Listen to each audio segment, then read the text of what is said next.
Hey everyone, welcome back to another quick how-to. In this video, going to show you how you can fix send letter option not showing on your iMessage. So the first method we can do is going to your settings. And then from here, scroll down to the bottom and then select on these apps. Now find the messages option.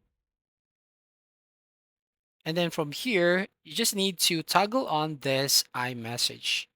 But if the problem persists, you want to make sure that you are on the right location because currently this feature send layer option is not available on some countries.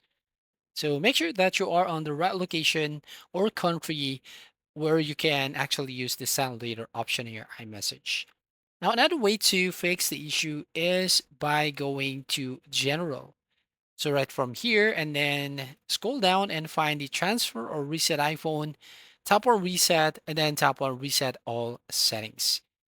Now, if the problem persists, the last method that I'm going to show you is by going to the Apple support. So go to support.apple.com and contact the Apple support team to fix the issue on your iMessage. So that's all. Thank you for watching. Please like and subscribe and see you in the next video.